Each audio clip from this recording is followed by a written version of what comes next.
Hi everyone, this is a video lecture on MetaTrader platform navigation. Ang i-cover natin dito yung sa laptop or desktop, meaning the computer version.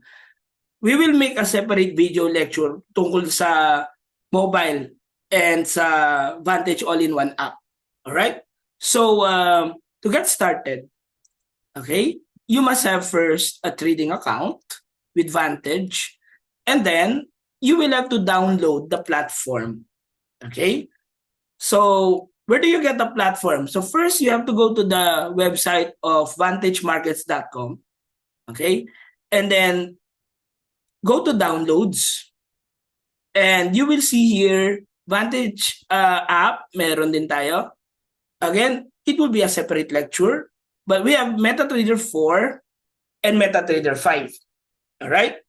So, for the MetaTrader 5, kung ito yung kinrate nating account, and most of us are actually using MetaTrader 5, so it depends on your computer OS. If you're Windows, then click this one. Okay? So, once it goes to your downloads, pupunta yan sa downloads nyo. Alright? All you have to do next is run it. Okay? Usually run as administrator. Okay, run as admin. And then mag-i-install yan. Alright? What if you're using Mac? So ito yung i-click nyo. It also goes to your downloads. Alright? And all you have to do is move it to your apps para mag-install yan. Alright? So, once it is already installed, okay, this is how it will look like.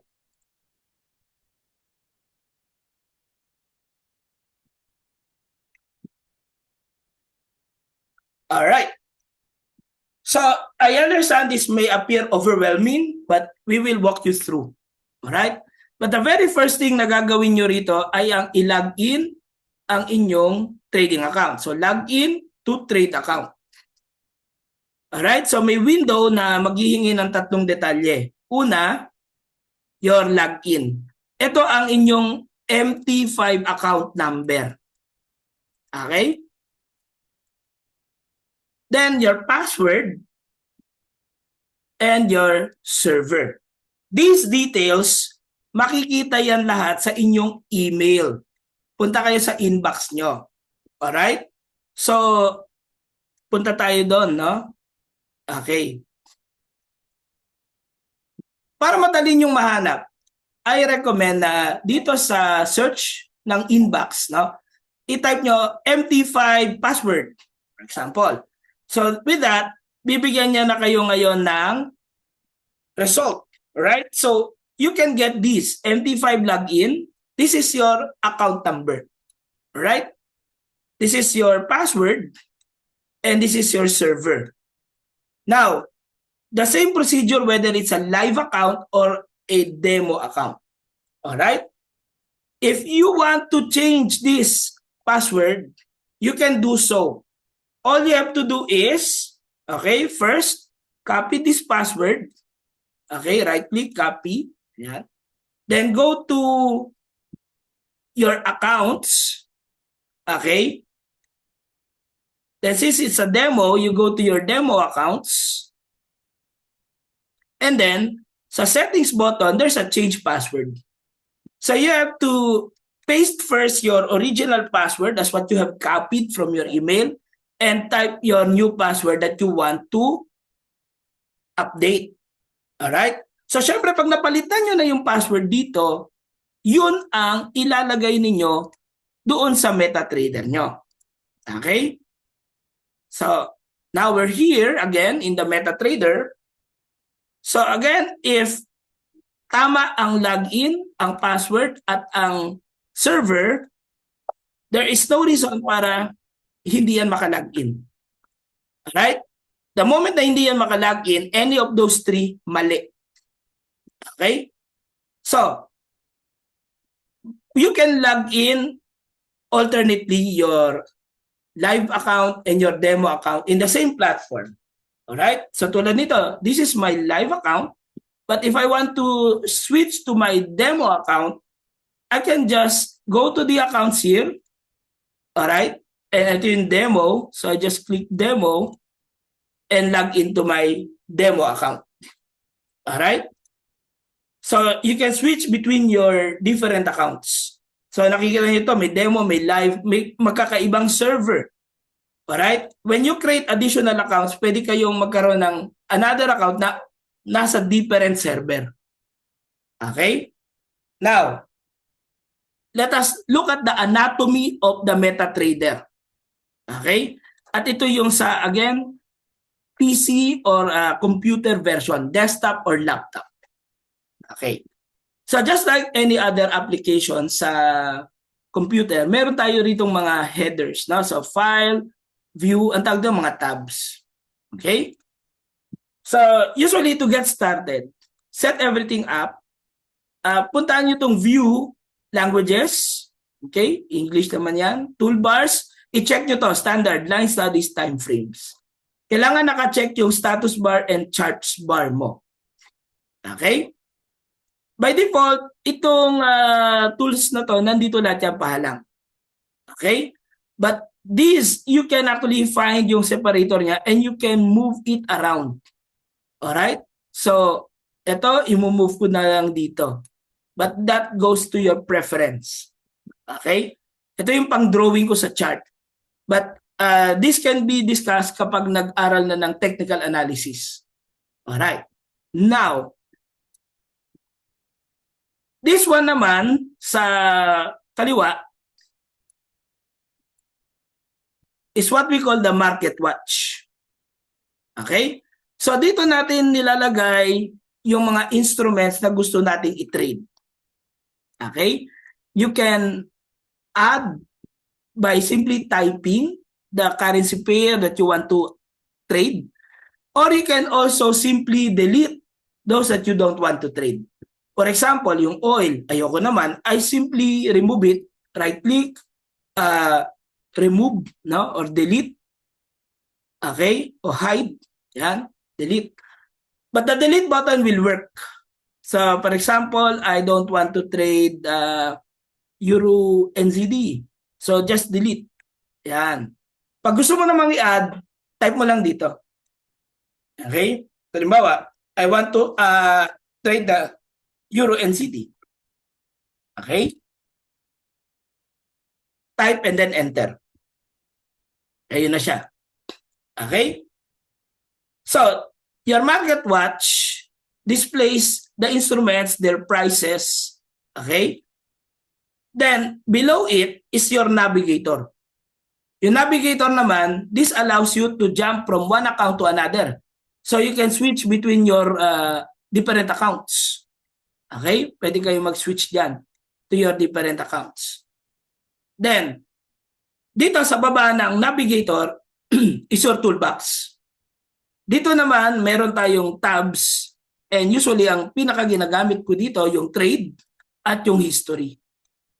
Alright? So, the trade displays your balance, your equity, your pre-margin. At kapag nag-open ka ng trade, it displays your floating profit or loss. While your history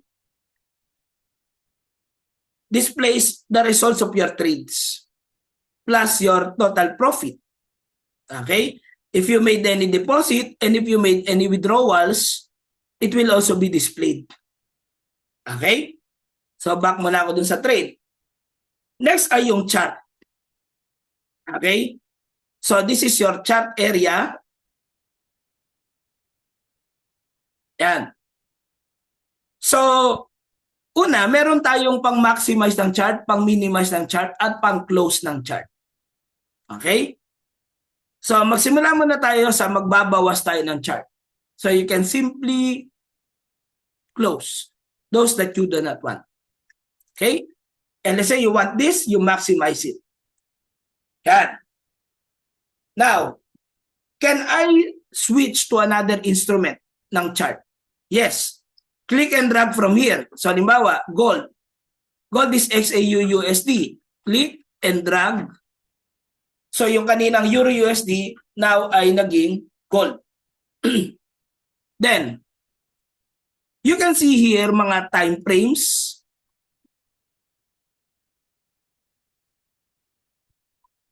This tells you yung periodicity ng bawat candle sa chart. Okay? But this can be discussed further in technical analysis. But you can toggle between 4 hours, 1 day, 1 hour, 30 minutes, 15 minutes. Ibig sabihin, kung halimbawa, 1 hour. Ang default nito, 1 hour. So, H1 means 1 hour chart or hourly chart. Each of these candles represent 1 hour. So, 1 candle is 1 hour. Okay? May color coding yan. Yung shaded, bearish candle, meaning from open to close, bumaba yan. While yung hindi naman shaded, hollow candle, from open to close, tumaas siya. Alright? You can also customize the appearance of the chart. Okay? So here, pwedeng charts, properties. Okay? So colors, usually color on black or color on white. Well, color on white is one of the best. Okay? Very clean, very neat, no? At simply, amazing lang yan. Parang madaling intindihin, wala masyadong dumi dun sa chart. Yung volume, ako personally ay remove it. So dito pwede mong show, tapos do not show trade history, tapos pwedeng do not show tick volumes. Then okay. Alright? These buttons here, pwedeng i-shift mo yung end ng chart to the middle. Yan. Okay? I prefer it that way. Then these are to magnify, zoom out, or zoom in. Okay? Now, you can save the template. So for example, this color on white, you can do a right click, template, save template. Then pwede mong pangalanan. Halimbawa, color on white. Okay? Save. Para if you launch another chart, so let's say, right-click on USD CAD chart window, you can apply the template, right-click, template, color on white. Now you have 2 charts. Okay? To remove a chart, pwedeng click mo itong box na to para ma-arrange yan, and then click the chart that you want to close. Or a shortcut there is Control F4. Okay? Now, placing an order. Meron tayo ditong tinatawag na New Order tab.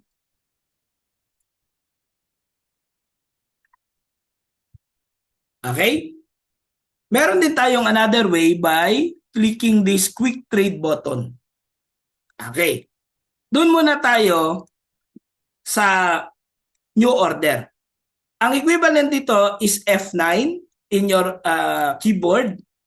Okay, so if I press F9, it's also a new order. Alright? So the new order, either buy or sell. This is your volume, which you can change. Like, di ba, nag-aaral tayo ng lot size. So lowest lot size, 0.01. Alright? Then click, let's say, buy. If I think this will go up, I click buy. Okay? Once you have a trade, you will have a running position. Okay? Here. Ito, gold. Nakalagay. This is the ticket number, the time when it is open, the position, buy, the volume, your entry price. Dito, hindi ako naglagay ng stop loss and take profit. So it's blank. It's the current price and the current profit or loss. Alright? Now, can I still modify na wala akong SL and TP or stop loss take profit? Yes. You can do right click, modify, or delete. So here you can put your stop loss and your take profit.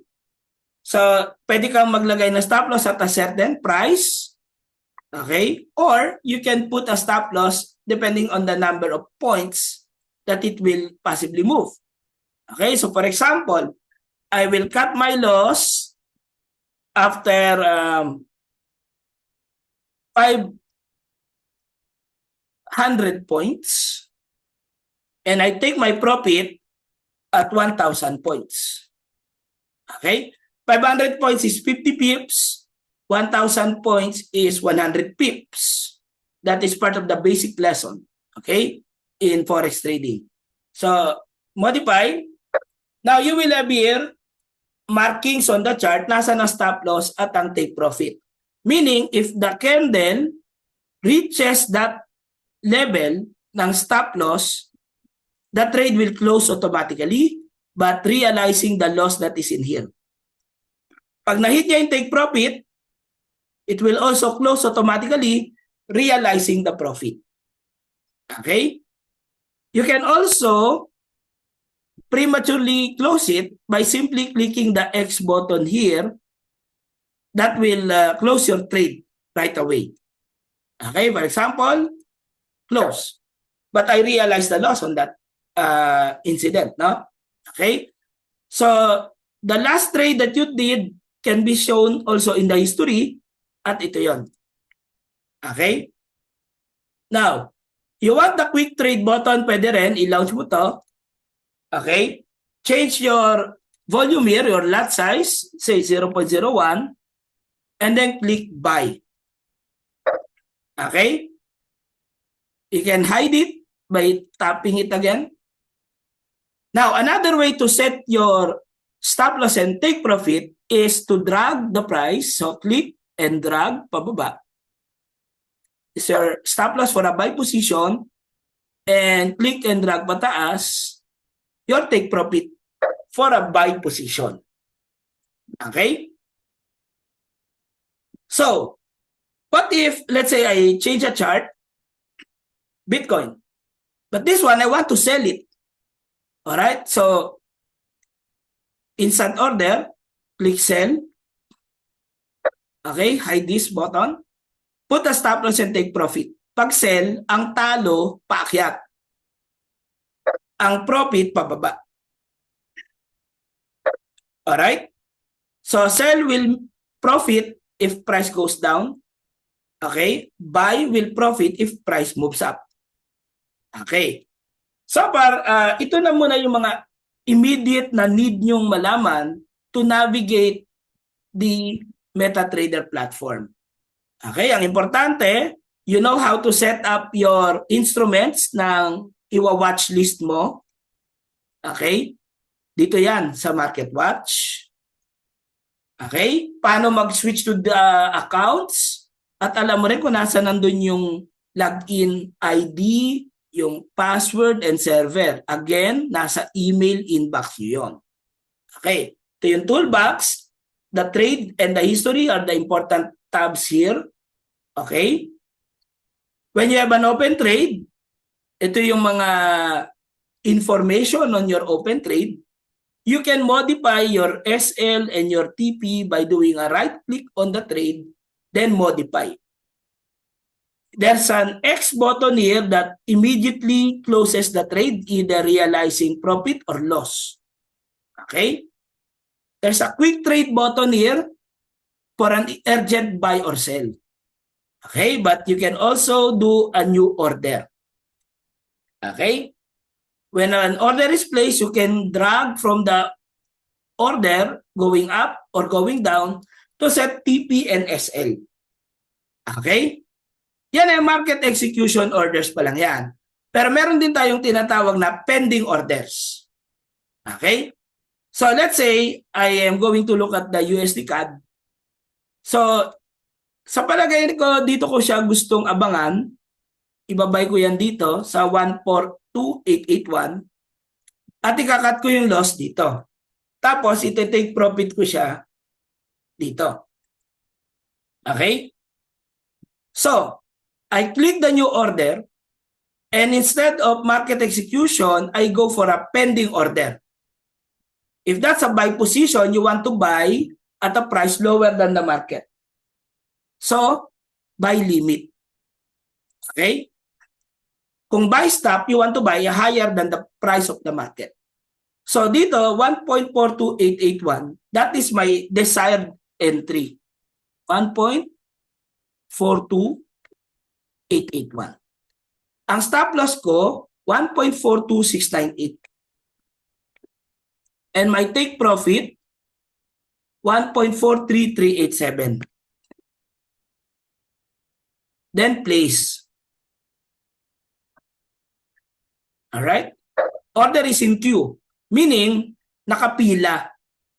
Hindi pa siya active. It is found here. Below the balance details. At nakalagay dito placed.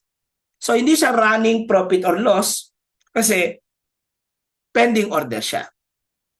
Okay? Now, determining where to put it depends now on your analysis, which that's why it is important that we encourage you also to learn further by learning technical analysis. Okay? So, this will be all for now, covering the basics of MetaTrader platform navigation. Thank you and goodbye.